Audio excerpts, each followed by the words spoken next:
Vamos abrir a Bíblia em Hebreus 12. Hoje vamos estudar os versículos 7 e 8, terminando o ponto 2 da nossa divisão. Nossa divisão são 4 divisões, né? É Hebreus 12, de 4 a 13, é o nosso texto maior. Nós dividimos em 4 partes. Primeira parte, a perseguição não havia chegado ao seu apogeu, versículo 4. A segunda parte, a perseguição é prova de nossa filiação, versículos 5 a 8. Terceira parte, a perseguição tem um propósito didático, versículos 9 a 11. E a quarta parte, a perseguição abre oportunidades de apoio aos fracos, versículos 12 e 13. Essas são as 4 divisões do nosso texto. Nós já estudamos a primeira divisão, que diz: a perseguição não havia chegado ao seu apogeu, versículo 4. Já estudamos, versículo 4.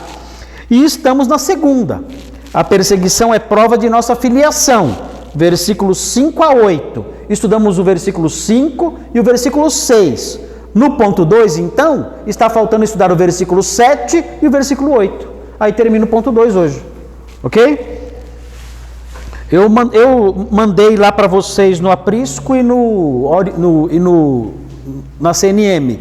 Mandei o texto de hoje, o aviso, né? O que nós iremos estudar. Então os irmãos já vêm para a igreja sabendo já o que vamos estudar. Então veja aí, o ponto 2, então, repetindo: a perseguição é prova de nossa filiação. Versículos 5, 6, 7 e 8.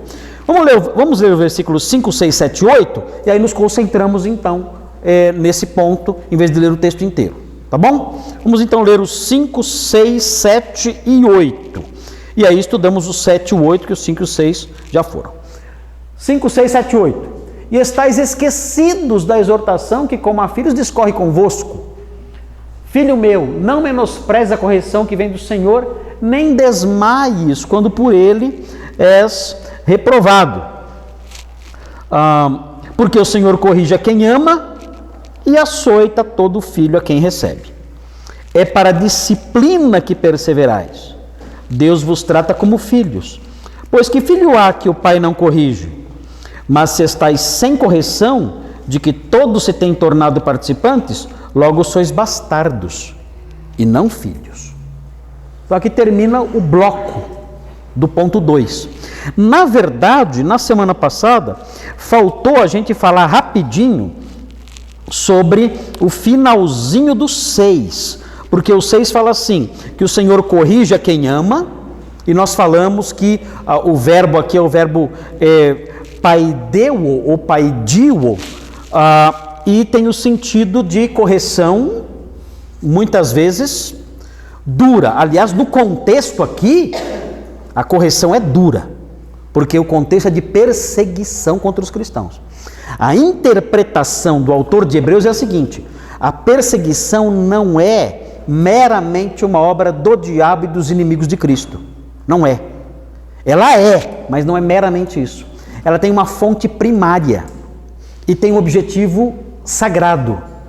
A fonte primária é o próprio Deus, e o objetivo sagrado é o amadurecimento, o ensino do seu povo. Então essa é a perspectiva do autor de Hebreus. Claro que isso não anula a culpa de Satanás e dos seus servos ao perseguir a igreja. E nem anula o alvo deles. Qual é o alvo deles? Nos levar à apostasia. Essa visão não anula isso. Essa visão apenas aumenta a nossa perspectiva. Amplia a nossa perspectiva. Então eu vejo a igreja sendo perseguida. O diabo está agindo. Pedro fala isso. É o diabo, nosso adversário, procurando alguém para devorar. É o povo inimigo de Deus, os ímpios, servos do diabo, atacando a igreja. Está certo.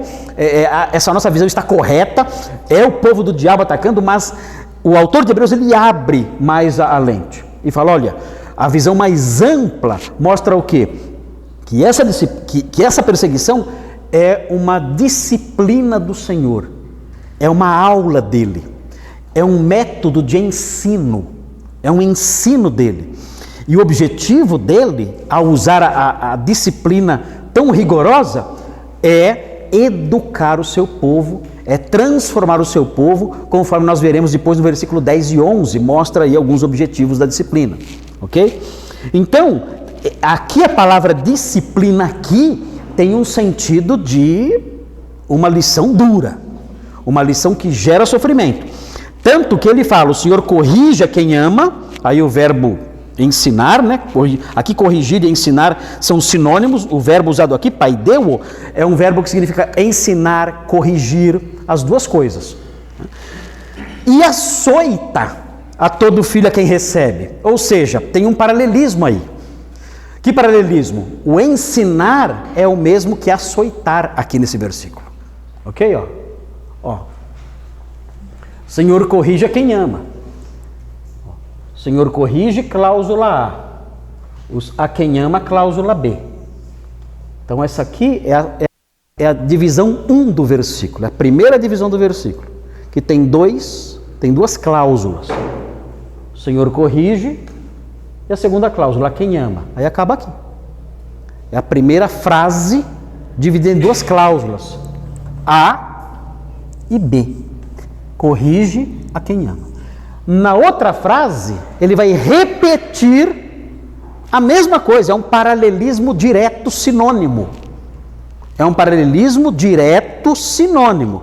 Ele vai repetir. E açoita, olha aqui, corrige. Açoita. A quem recebe, ama, recebe. Então é um paralelismo direto sinônimo. Então aqui correção é dureza, é açoite. E amar é o quê? Receber. Aqui receber aqui tem um forte contexto, tem um forte sentido de um ato de quem pratica hospitalidade. Então, nós que somos pais, nós disciplinamos nossos filhos? Disciplinamos. Mas nós os recebemos em nossa casa ou botamos para fora? Recebemos, né? Nós não botamos eles para fora. Nós os amamos e por isso os disciplinamos. Nós os disciplinamos, mas ainda assim nós os recebemos. Nós damos comida para eles? Nós damos casa e cama, roupa lavada? Damos. Nós recebemos os nossos filhos, ainda que muitas vezes tenhamos que ser rigorosos na educação deles. Então aqui ele compara o Senhor a esse pai. Ele corrige, mas a porta da casa dele está aberta. Ele nos recebe como um pai amoroso que ele é. Ok, agora o versículo 7 nós não olhamos, vamos olhar agora então. Veja aí o que diz. Tem uma frase aqui que eu acho que é uma frase que, na forma como ela está aqui, não está muito claro. Olha o que diz aí. É para disciplina que perseverais. É para disciplina que perseverais. Eu não sei o que significa isso no português. Eu persevero para ter disciplina? É isso? É isso? Eu persevero para apanhar? Meio estranho. Tem outra tradução? Tem. Qual é a outra? É 7, né? É. Se suportais a correção, Deus vos trata como filhos. Porque que filho há a quem o pai não corrige? Não, mas aí você está, acho que no versículo... 12 e 7. No finalzinho, né? Mas assim, o comecinho dele. No começo é só suportais a correção. Só isso? Suportais a correção? Está escrito? Suportais a correção? Tá. Enquanto suportam? Todo mundo traduziu errado isso aqui. Suportem as dificuldades, recebendo-as como disciplina. Como é que é? Suportem as dificuldades, recebendo-as como disciplina. Melhorou um pouco. Está um pouco melhor, porque, olha, na verdade, não dá... Está no condicional aqui, pastor. Se a gente suporta a correção, Deus nos trata como filho. Não, mas não tem condição. Não? Não. Não tem a condicional aqui. Não tem a condicional aqui. É que eu não vou culpar os tradutores, né? Porque isso aqui não tem como traduzir mesmo. Pastor, no meu caso é para a disciplina que sofreis. Sofreis? É. É que é assim, ó. Essa frase, ela tem 3 palavras só no grego. É assim, eu vou ler em grego aqui para vocês. Eis paideian hipomenete. São 3 palavrinhas gregas. Eis paideian hipomenete. Então tem que traduzir isso aqui. São 3 palavras que não dá para traduzir direto. Não dá para você pegar e traduzir direto em português. Eu vou traduzir. Mas é assim. Eis paideian hipomenete. Mostrando o seguinte para você, não estou querendo falar que eu sei ler grego, não é isso? É que, assim, mostrar para vocês que a língua grega, ela é muito telegráfica. O que é uma língua telegráfica? É uma língua toda quebrada. Ela é toda quebradinha. Já mandaram um telégrafo alguma vez? Já mandaram algum telegrama? Vocês sabem o que é um telegrama? Já viram um telegrama? Já leram um telegrama? Já leram? Como que é o telegrama? O telegrama ele é todo quebrado. Você não escreve normal no telegrama. Você quer mandar um abraço, você quer dar informação para a sua mãe por um telegrama que você melhorou da doença. Que o seu filho melhorou da doença. Você coloca assim, sei lá, minha filha, Sofia. Sofia melhor, PT. PT é ponto.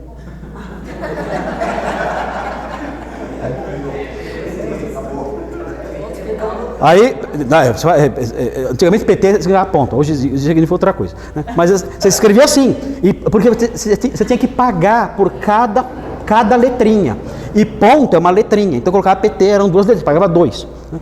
Então, escrevia assim, escrevia desse jeito, Sofia melhor, PT. Você não colocava assim, a Sofia está melhor. Não, Sofia melhor, PT. Aí colocava assim, ore,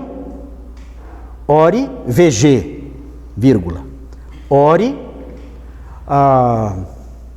além de orar seria o que mais? Ore, VG, aguarde, PT. Abraço, colocava o seu nome. Sofia melhor, PT. Ore, VG, aguarde, PT. Já gastou uma fortuna. Pronto, gastou uma fortuna. Esse telegrama ia sair caro. Mas era uma linguagem toda quebradinha, porque você tinha que economizar palavras, você não podia usar preposições, você não podia usar conectivos, nada disso, porque você pagava por letra. Então não podia.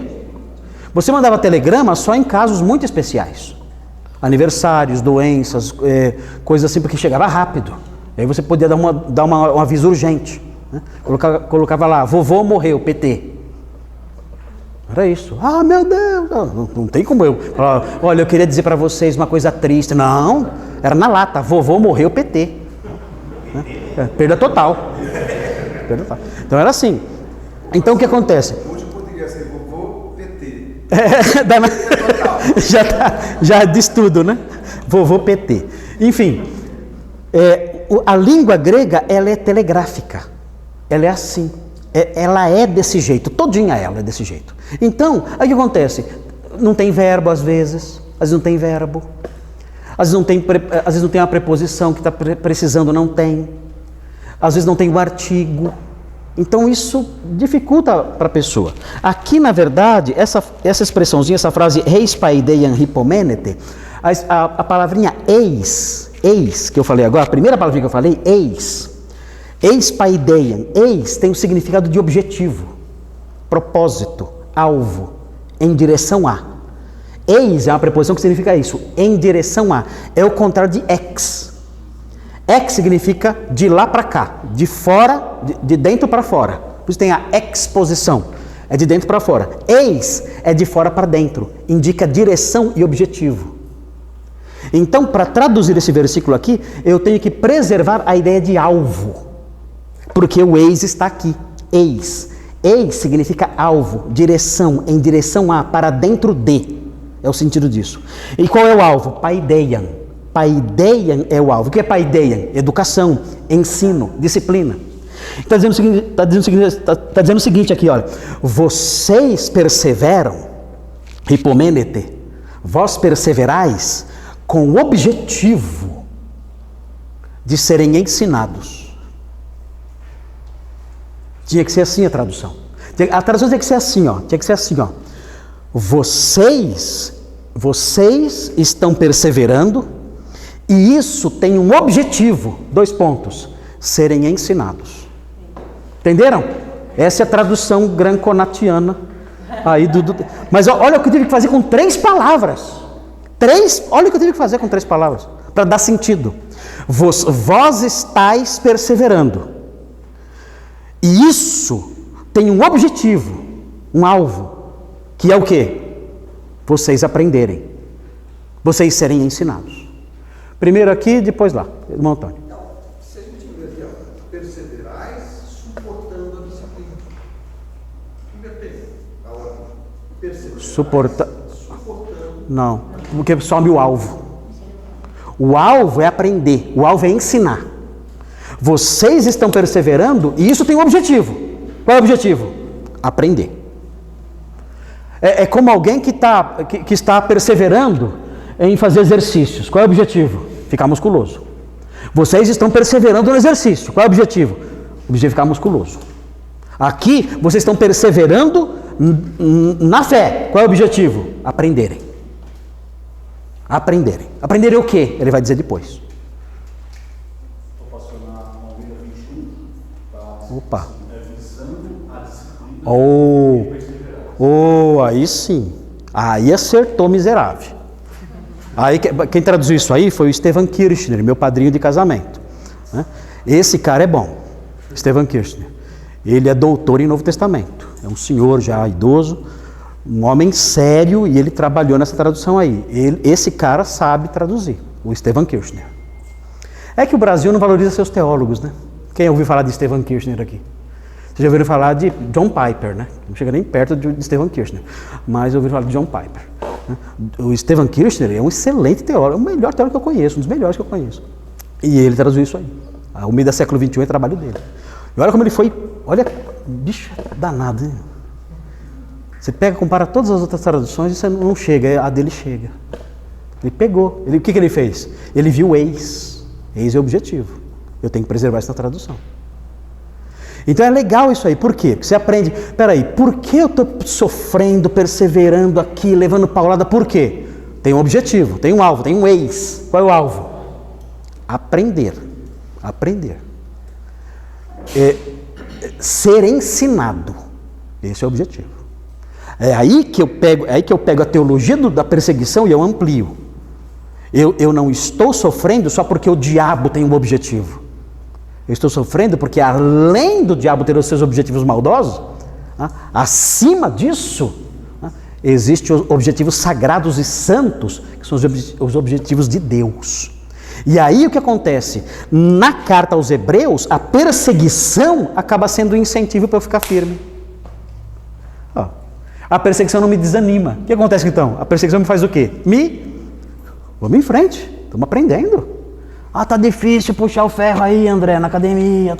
Não, mas nós temos um alvo. Temos um alvo com isso aqui. Eu vou ficar musculoso, vou ficar mais forte. Né?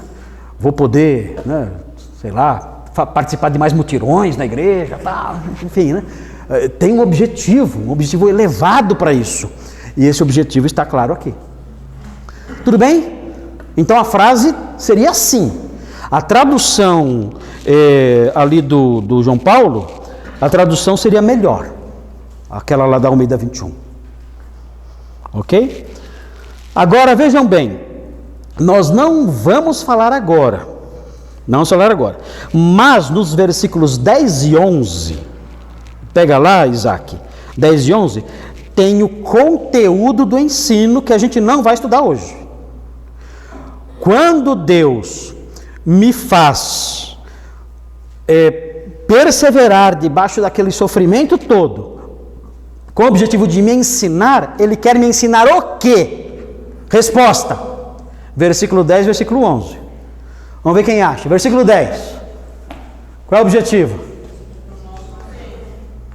Olha o texto, não babe a resposta. Olha o texto, qual é o objetivo? Nos tornarmos participantes da sua santidade. Esse é um objetivo. Qual é o outro objetivo? Versículo 10, versículo 11 tem 2. Tem um aqui, são 3 objetivos. O 10 tem esse aqui, ó. Participantes da sua santidade. Esse é o objetivo. Objetivo muito bom. 11, quais são os objetivos? O que mais? Pronto, tá aí os 3. Tem as 3 matérias, as 3 lições que eu aprendo quando eu apanho. Qual é o eis, então? Qual é o alvo? Qual é o alvo? O alvo é, eu me torno mais santo, eu me torno mais pacífico, eu me torno mais justo. Quando eu apanho. O que vocês acham? Vale a pena ou não apanhar? Me torno mais santo, mais pacífico e mais justo. É igual criança, né? Criança apanha, fica santa, pacífica e justa. Não apanha, vira um diabo, né, rebelde, né, e faz tudo errado. Mas é isso. Então o alvo esse é o eis. Esse é o objetivo. Ser santo, pacífico e justo. Então, nós vamos aprender isso depois, quando chegarmos no versículo 10 e 11. Tudo bem até aqui? Entenderam tudo? Quem não entendeu nada que eu falei? Entenderam tudo? Facinho, não é difícil isso aqui, né? Isso não é difícil. Tá? Mas vamos dar um pouquinho mais, né? Porque senão a gente não vai... É só uma frase do versículo 7. Vamos aí mais um pouquinho. Tem aí um parênteses que foi aberto, aí o tradutor abriu um parênteses que diz o quê? Deus os trata como filhos. Aqui, então, é a nossa tese, né? A nossa tese. Qual é a tese aí do item 2? A perseguição é prova da nossa filiação. Aqui o autor de Hebreus realça a nossa posição. Diante de Deus somos o quê? Somos servos? Somos servos, sim. Paulo várias vezes fala que nós somos servos. Aqui o autor de Hebreus mostra que essa figura do servo, ela, na realidade cristã, nós podemos ultrapassar essa figura. Não somos só servos.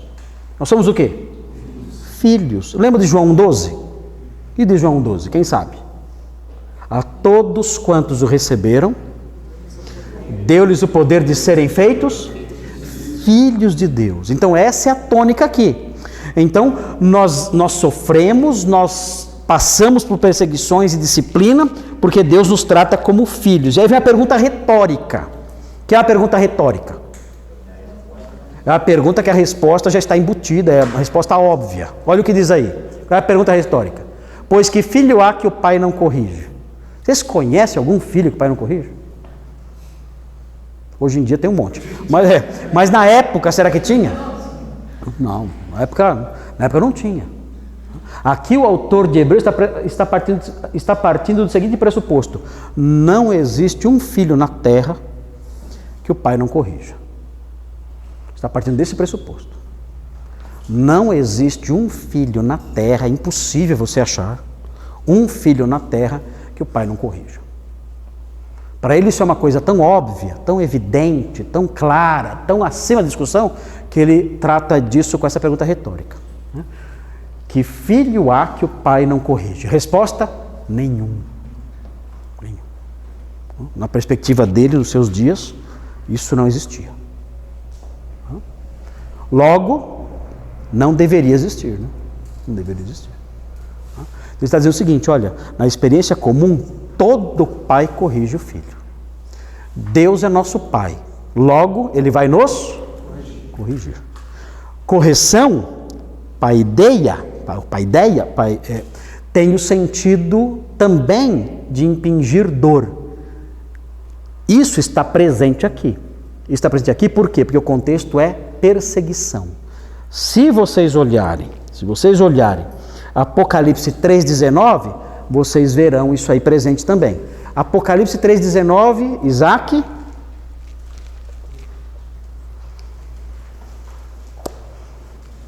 Apocalipse 3,19.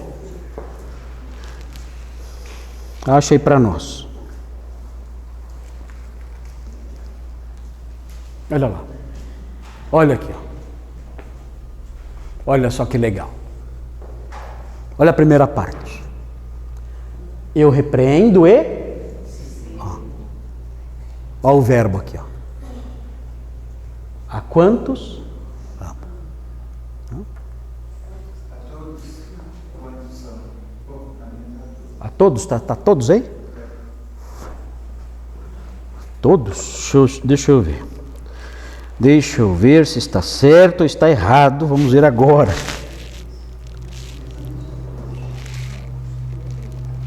Apocalipse o quê? 3:19.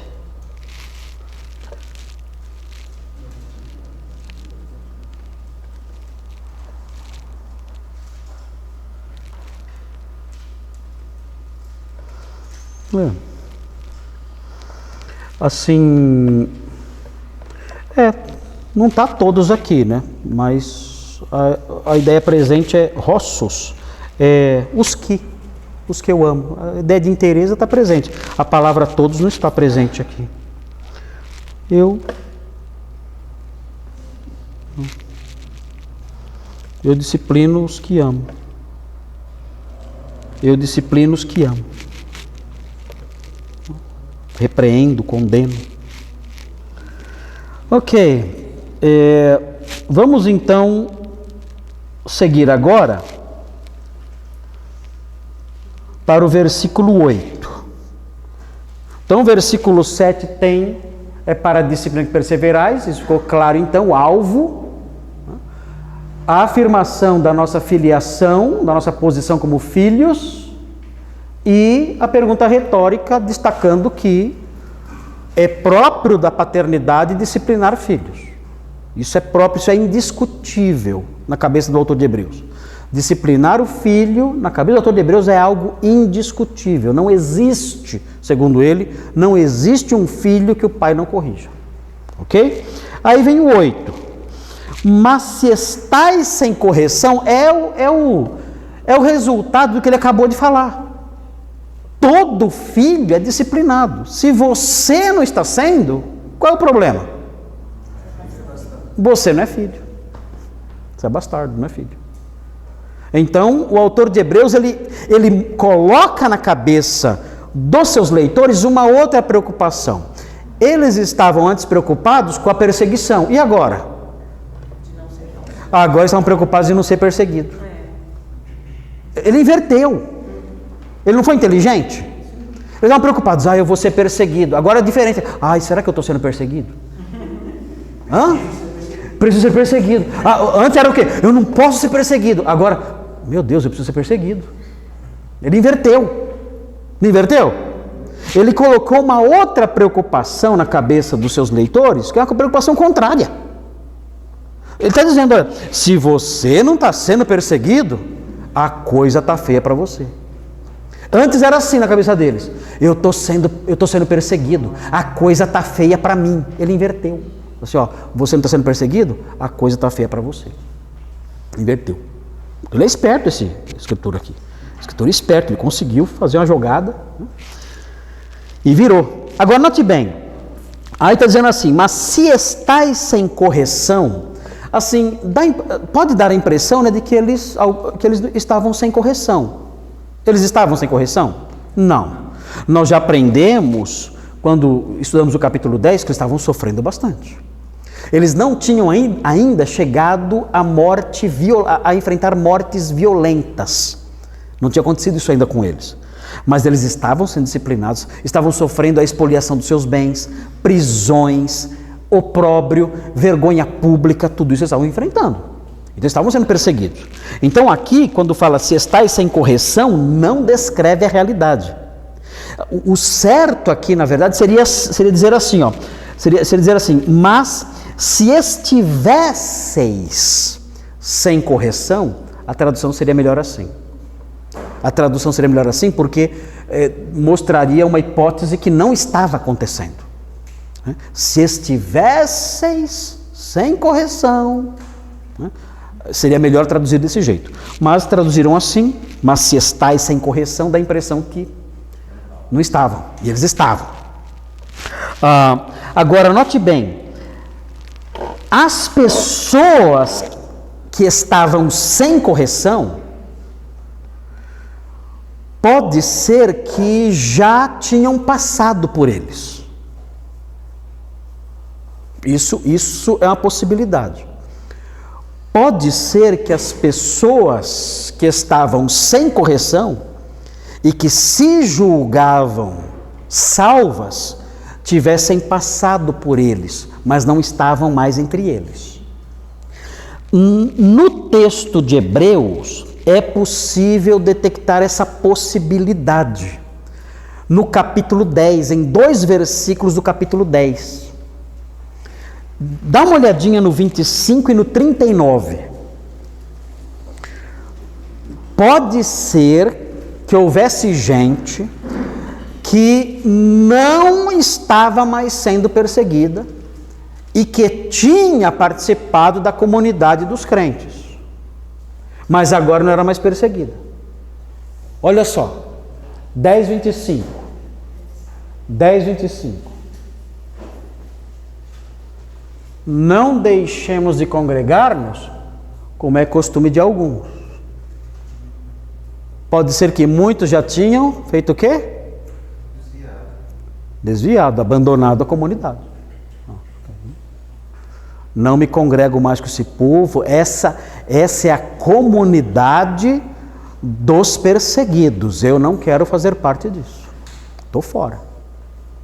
E ó, caíram fora. Talvez o autor de Hebreus, quando ele disse, se estais sem disciplina, pode ser que ele tenha pensado nessas pessoas aqui, que passaram pela comunidade, viram que a coisa era feia e caíram fora. Ele está dizendo, está talvez pensando nelas. Essas pessoas não estão sendo perseguidas. Logo, eram bastardos. A gente vê que a perseguição ela é associada à correção, né? No texto. E lógico, quando a gente fala em correção, a gente sempre está falando de uma atitude que não está certa entre si, né? Mas o texto ele evidencia alguma atitude errada por conta da Não. que se refere? Não. Não tem nenhum pecado específico assim. Parece que o pecado específico que o autor tem em mente era uma espécie de dúvida.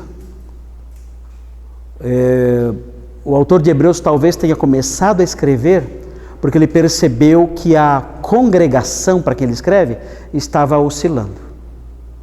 Lembra quando ele escreve dizendo, olha, fortalecei os joelhos trôpegos. Criem caminhos para que não se desvie o que é manco. Pode ser que muitos na igreja estavam fraquejando. Então esse era o perigo, esse era o pecado iminente. Muitos já tinham caído fora e outros talvez estivessem na luta, no ringue, estavam quase jogando a toalha. Então esse é o pecado que ele deve ter percebido, se aproximando, se acercando, e aí ele escreveu a carta. Tá? Vocês estão apanhando para que vocês aprendam a perseverar, para que vocês aprendam santidade, justiça, paz. É por isso, então fiquem firmes. Ele viu que estava havendo um fraquejamento. Quer ver? Olha o 39 também. 39. Nós, porém, não somos dos que retrocedem. Olha aqui. Isso é um sinal de que havia pessoas conhecidas que tinham feito o quê? Retrocedido. Ele fala, nós não somos desse grupo. Nós não somos dos que voltam para trás. Eu estou aqui, eu vejo que a coisa está feia, opa, estou fora. Eu entro no ringue, levo 3 na cara, opa, deixa eu descer do ringue. Eu vou na batalha, vejo o inimigo atirando em mim, opa, estou fora da briga. Ele fala, nós não somos dos que retrocedem. Pastor, a gente pode afirmar que os que retrocederam não eram eleitos? Pode. É que ele não fala de eleição aqui, mas em outros textos é possível fazer isso. Mas aqui então nós temos isso. Nós temos pessoas na comunidade que recuaram. E essas pessoas estavam sendo disciplinadas? Não. Estavam sofrendo? Não. Estavam de boa? De boa. Oh. Tranquilo. Esses estavam seguros, sossegados, amiguinho todo mundo. Não sofreu nenhum tipo de oposição. É como se o autor de Hebreus estivesse dizendo, se vocês estão como eles ali, se vocês estão sem disciplina, vocês são como esses aí, ó, que abandonaram tudo. Vocês não são filhos.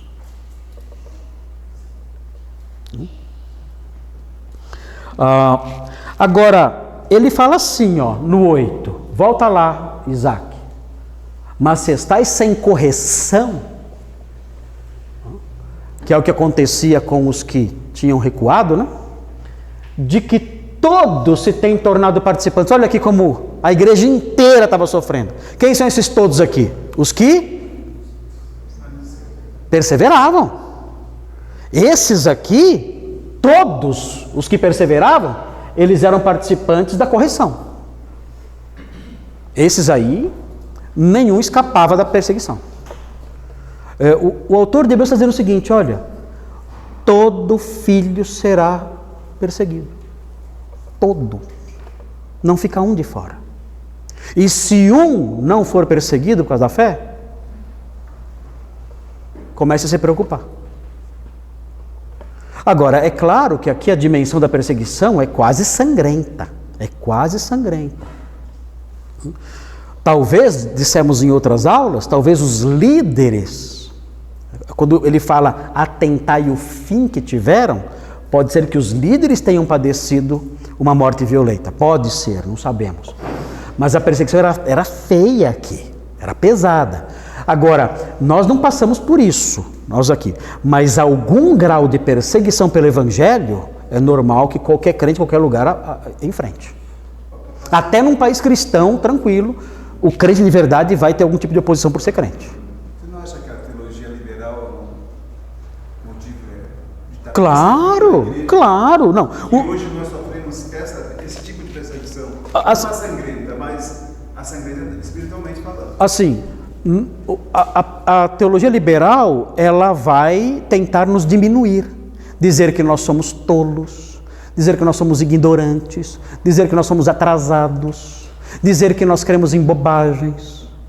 É uma forma de agressão moral. Então, o que? Vocês acreditam em diabo?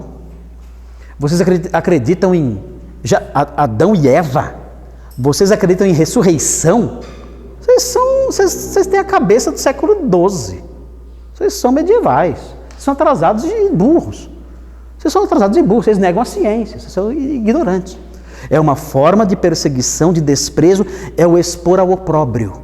É uma forma de perseguição. Mas há outras menos complexas e menos elaboradas. A perseguição dentro de casa. Existe perseguição da tia em relação ao sobrinho. Tem a perseguição da avó em relação ao neto. Tem a perseguição do chefe em relação ao empregado. Tem a perseguição do colega de faculdade em relação ao crente que senta do seu lado lá na sua carteira. Zombarias, humilhações, a tentativa de derrubar a pessoa, de prejudicar a pessoa, caluniar a pessoa. Por quê? Qual o crime da pessoa? Ela é crente. Então, todo crente vai experimentar isso. Não tem jeito. O autor de Hebreus fala que todos aqui na comunidade, a comunidade de salvos, ali, a que ele escreve, todos passavam por algum tipo de oposição. E se isso não existisse, ele coloca uma pulguinha atrás da orelha. Se isso não existe, tem coisa aí. Então é interessante isso aqui. Jesus falou. Alguém quer vir após mim? Faz o quê? Negue-se a si mesmo e faz o quê? Quantos dias tem que tomar a cruz? Tome cada dia a sua cruz e siga. O apóstolo Paulo falou, todos que querem ver piedosamente em Cristo Jesus, o que vai acontecer? Serão perseguidos. Pastor Thomas, acha referência para mim? Todos os que querem viver piedosamente em Cristo Jesus serão perseguidos. O pastor Thomas vai achar referência para a gente incluir no nosso estudo. É importante saber isso. Não tem, o autor de Hebreus ele engloba todo mundo. Se você é crente, algum grau de oposição você vai enfrentar. Não tem como escapar disso. Achou aí, pastor? Lembrei agora desse versículo. Devia ter lembrado na hora que estava preparando o estudo, né? Pastor, vê achando aí. 2 Timóteo 3,12. Pronto, 2 Timóteo 3,12. Os que querem viver piedosamente em Cristo Jesus serão perseguidos. 2 Timóteo 3,12. Pode incluir aí, eu vou incluir aqui também 2 Timóteo 3,12.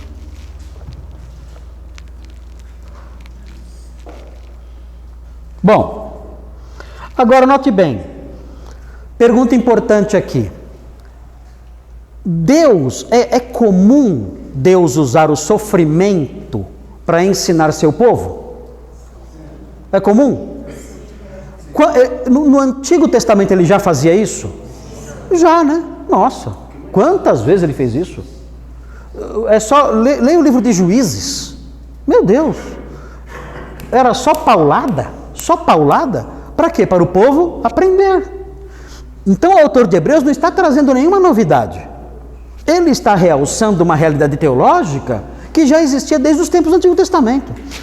Olha só, tem um texto interessante aqui, que foi muito útil para mim na minha juventude, que eu passei uma fase muito difícil na minha juventude, um ano que foi muito difícil para mim, de muito sofrimento, muita tristeza, e o que me ajudou foi Lamentações 3, 27 em diante. Dá uma olhadinha, os jovens que estão aqui, e não somente os jovens, mas os demais irmãos, porque se aplica a todo mundo, mas é direcionado fortemente aos jovens. Lamentações 3, 27 a 33. Olha como essa lição é antiga. O autor de Hebreus realça algo que já era ensinado há muito tempo. Lamentações 3, 27. Bom é para o homem suportar o jugo na sua mocidade. Assente-se solitário e fique em silêncio. Olha lá. E olha a fonte desse jugo. Olha de onde vem esse jugo, esse peso, esse fardo. Olha lá. Porquanto esse jugo, o diabo está amarrado. O diabo colocou isso em você. Certo?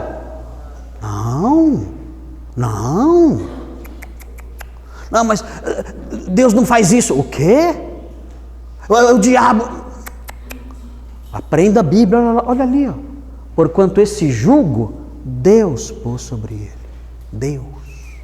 É um fardo pesado. O jovem senta-se ali, solitário, triste, arrasado, destruído, fica lá quieto, em silêncio, refletindo. Esse peso Deus colocou sobre você.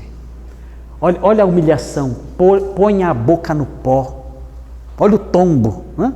O tombo, a pessoa está caída, prostrada. Põe a boca no pó, talvez ainda haja esperança. Dê a face ao que o fere, farte-se de afronta. Olha isso. O tamanho dessa humilhação, isso vem de Deus. Isso vem de Deus. Veja, o Senhor não rejeitará para sempre.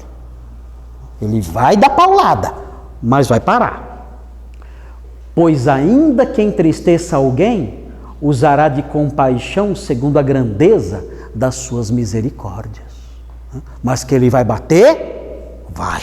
Vai bater pouco ou muito? Muito. Olha, segue um pouquinho mais. Porque não aflige, nem entristece de bom grado os filhos dos homens. Agora pula para o 38. Acaso não procede do Altíssimo tanto o mal como o bem? Resposta. Qual é a resposta? Sim. É dele que procede o mal e o bem. Por quê? Seu objetivo é didático, ele quer nos ensinar. Esse texto aí, quando eu era moleque, quando eu era jovem, esse texto aqui me levantou. Nunca mais esqueci dessa lição aqui que eu aprendi, quando eu era moleque ainda, quando eu era jovem. Não era molequinho, eu era jovem, tinha 20 e poucos anos. Nunca mais esqueci isso aqui. Esse jugo vem do Senhor, ele é bom. Ele é bom. E vai passar. Mas ele é bom. Procede do Senhor isso aí. Não tem que amarrar nada, não. Outra coisa importante, olha isso aqui. Olha esse outro texto aqui, Amós 3:6. Esse texto aqui é de arrepiar. Esse texto é de doer. Outro dia eu mostrei isso num debate no Vejam Só. O pastor quase se descabelou querendo pular em cima de mim. Pensei que ele ia pular em cima de mim. Eu falei, você não respeita o texto bíblico, você não ama o texto bíblico. Falei para ele. Falei e nunca mais voltei. Okay. Olha aqui. Tocar-se-á trombeta na cidade sem que o povo se estremeça? Impossível. Imagina aquela época, tocou a trombeta, é sinal do quê? Invasão. Tocou a trombeta, meu Deus, é invasão. Essa madrugada tocou a minha cerca elétrica. Bang, bang, bang, bang, bang, bang. Eu saí correndo lá para fora, meu Deus, está invadindo minha casa. Não era. Acho que caiu uma bola lá, bateu lá e quebrou a cerca.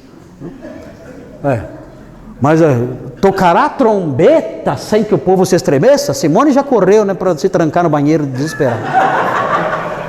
Faz um barulhão, a trombeta moderna, né? Bang, bang, bang, bang. Meu Deus, né? E que é isso?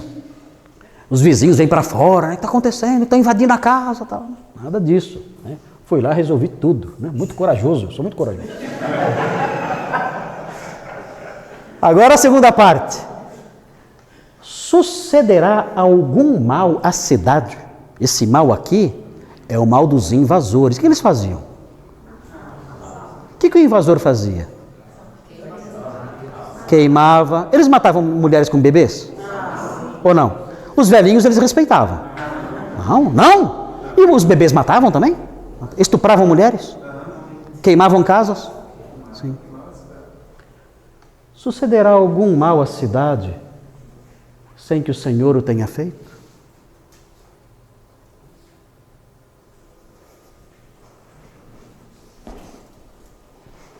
Vão dormir hoje à noite ou não?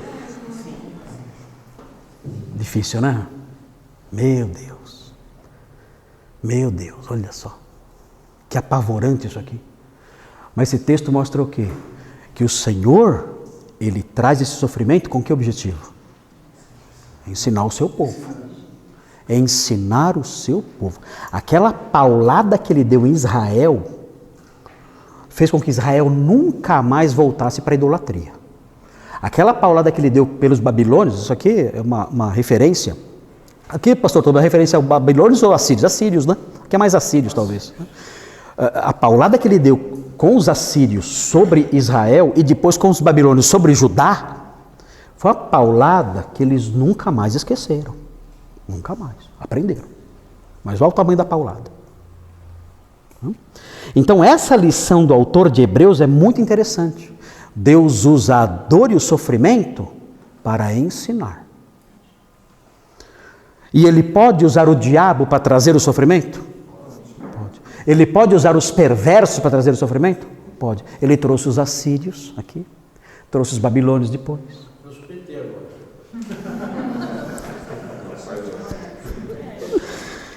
Terrível, né? Muito triste. Mas vejam, voltando lá para Hebreus. Nossa, o nosso horário deve estar estourando, hein? Já estourou, não? 9 horas. Vamos acabar rapidinho. Está faltando só uma frase só. Então, voltando lá.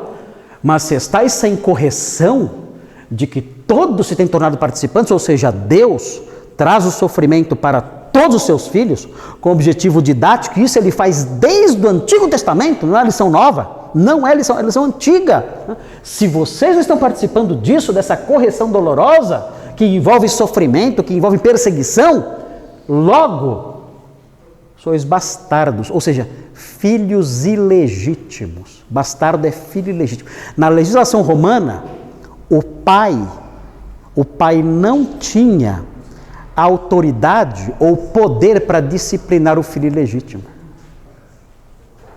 Não é meu filho, é um filho ilegítimo. O pai não tinha obrigação de corrigir o filho ilegítimo. O autor de Hebreus pensa nessa figura aqui. o pai romano de filhos ilegítimos. Estão abandonados, largados. Não tem que disciplinar. É um filho ilegítimo, não tem que disciplinar. É um bastardo. Deixa aí, largado aí. Ele fala o seguinte: se você não apanha, é porque você não é um filho de verdade. Se você não é perseguido por causa da fé, esse é um sinal ruim que deve deixar você preocupado.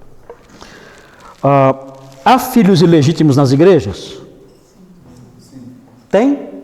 Tem. Eu tenho passagens aqui que eu vou mostrar semana que vem. Algumas passagens do Novo Testamento que mostram que nas igrejas tem filhos ilegítimos. Agora, eu quero mostrar uma passagem só que mostra o tempo que eles ficam. Marcos 4,17. Marcos 4,17. Tem filho ilegítimo? Tem. Quem aqui é filho ilegítimo? Levanta a mão. Vocês são tudo filho ilegítimo? Tem 3 filhos ilegítimos. Não, vocês entenderam errado, né? Eu falei ilegítimo. Né? O Márcio levantou a mão, fiquei preocupado. A irmã, a Roseli. Falei, não é possível, não. Marcos, entendeu? Legítimo. Eles também entenderam legítimo. Eu faço as pegadinhas às vezes, né? Mas Marcos 4,17, olha aqui, ó. Marcos 4,17. Olha só, a parábola do semeador. Olha só quanto tempo dura o filho ilegítimo na igreja. Mas eles não têm raiz. Olha aqui o filho ilegítimo, ele não está enraizado na verdade. Ele não tem raiz. Ali não é algo sólido, firme, não está enraizado na fé. Não tem raiz em si mesmo. Eu peguei, a minha filha casou, ela comprou não sei quantas orquídeas para enfeitar o casamento. E o casamento acabou. E tem lá na minha casa umas 40 orquídeas. Eu tô com uma raiva de orquídea. Você tem noção da raiva que eu tô de orquídea na minha casa. Tem umas 30 lá em casa, lá, não sei mais o que fazer com aquilo. E tá espalhado pela casa toda. Eu já quebrei umas 4 e eu levo a bronca. A orquídea tá certa, eu tô errado. Enfim, mas tudo bem. Mas o que eu fiz? Eu peguei orquídeas e amarrei. Eu amarrei nas árvores.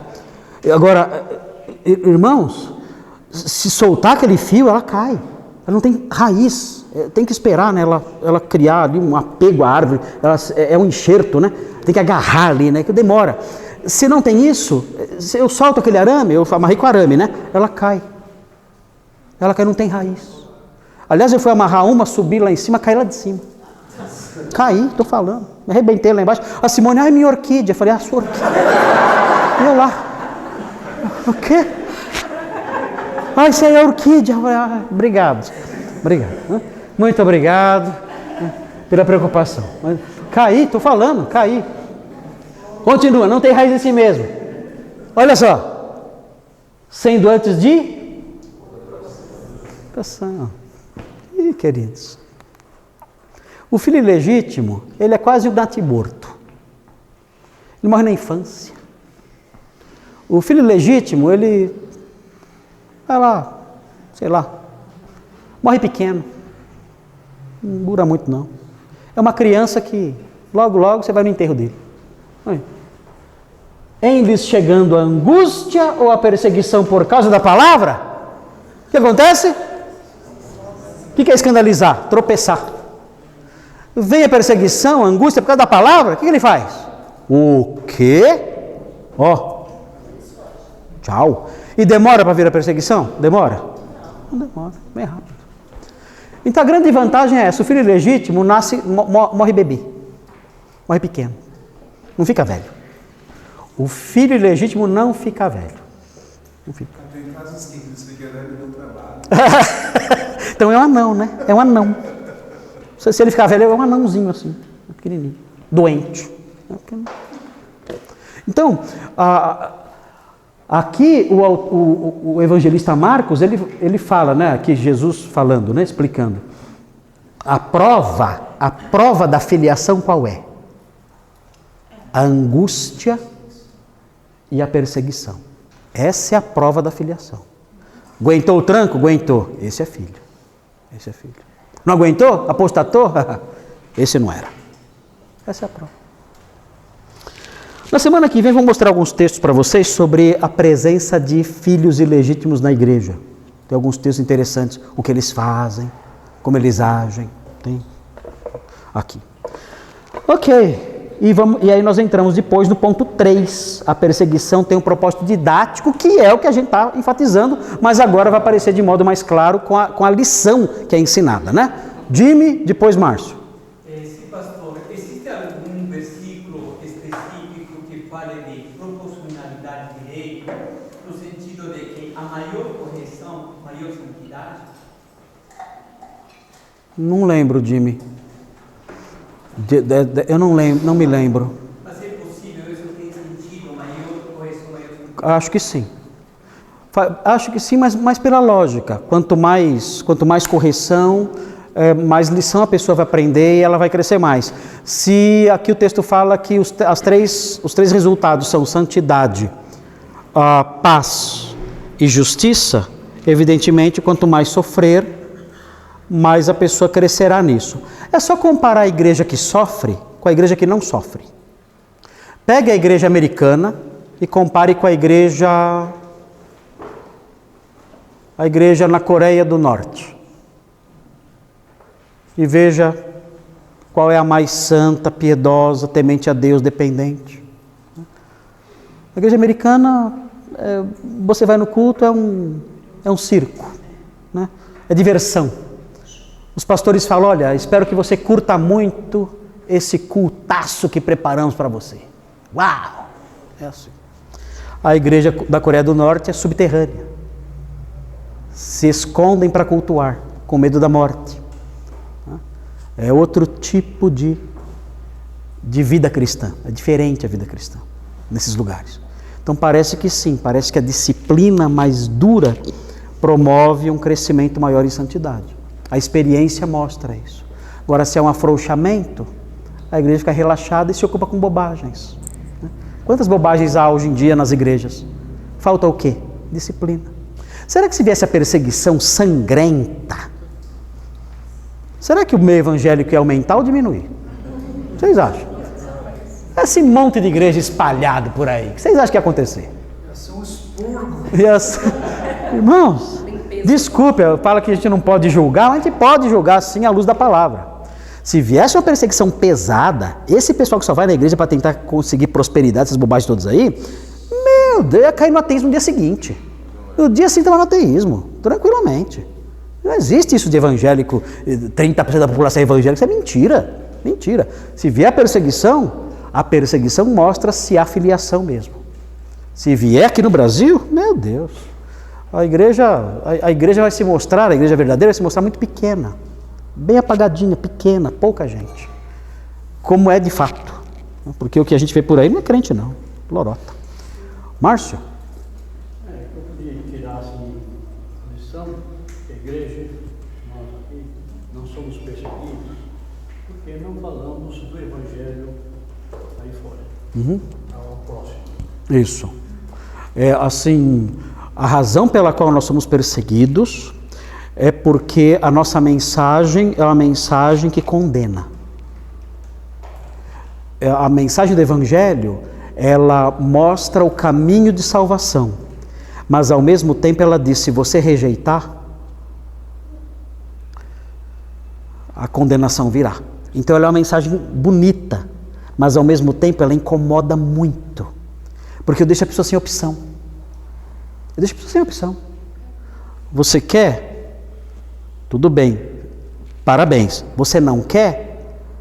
Não vai acontecer nada. Não vai acontecer. Se você não quiser, o dano da sua rejeição é simplesmente incalculável. Então a pessoa se sente desrespeitada, ela se sente irritada com isso. Ela acha que essa mensagem não respeita a vontade dela. E não respeita mesmo. Se dane a sua vontade. Então isso gera rancor, isso gera ódio. E também a mensagem do Evangelho envolve uma transformação na pessoa. O abandono de pecado, arrependimento de pecados. As pessoas não querem abandonar seus pecados, eles amam seus pecados. Então tudo isso gera rancor, gera ódio e perseguições. É por isso que muitos pregadores mudam o Evangelho. Eles mudam o evangelho para o evangelho mais fácil, para não serem perseguidos. Mas nós não podemos ser acusados disso, né? Vamos orar então, e o que vamos pedir a Deus diante desses 2 versículos? O que nós pediríamos a Deus diante disso? Senhor, eu oraria assim: Senhor, ajuda-me para que em meio às perseguições por causa da fé, eu confirme pelo meu testemunho a minha filiação. Que a perseguição, em vez de tirar a minha paz, aumente a minha paz, ao me dar certeza de que sou seu servo, seu filho, pertence à sua família. Acho que essa deve ser a nossa oração, terminando esse nosso tempo aqui. Vamos orar então. Senhor Deus, muito obrigado por esses 2 versículos que estudamos. Queremos pedir a Deus que o Senhor nos ajude. Queremos pedir que, diante das perseguições, zombarias, todo o mal que os incrédulos praticam contra nós porque somos crentes, as calúnias, as rejeições, as inimizades, as mentiras, os males todos, que nós, ó Deus, diante disso nós perseveremos e que isso tudo nos sirva não para tirar a nossa paz, mas pelo contrário, que isso robusteça a nossa paz, servindo como prova de que somos os seus filhos e que o Senhor está nos disciplinando, o Senhor está nos corrigindo por meio dessas pessoas, para que cresçamos em santidade, paz e justiça. Ajuda-nos a compreender essas coisas. Dá-nos uma mente bíblica, para que não sejamos enganados pelas aparências, para que não façamos uma leitura rasa da realidade. Em vez disso, nos aprofundemos na sua palavra, entendendo os seus propósitos, sabendo que por trás de todas essas coisas está a sua mão bondosa, usando os maus para nos ensinar, para nos santificar, para nos fazer amadurecer. Em face disso, ó Deus, que temos aprendido, nós queremos louvar ao Senhor pelas perseguições. Nós louvamos ao Senhor pelas perseguições, porque essas perseguições nos educam e mostram que somos seus filhos. E isso nos traz paz e alegria no coração. Muito obrigado. Abençoa cada irmão agora que vai voltar para casa, que o Senhor os proteja para que cheguem em segurança. Essa é a nossa súplica em nome de Jesus. Amém.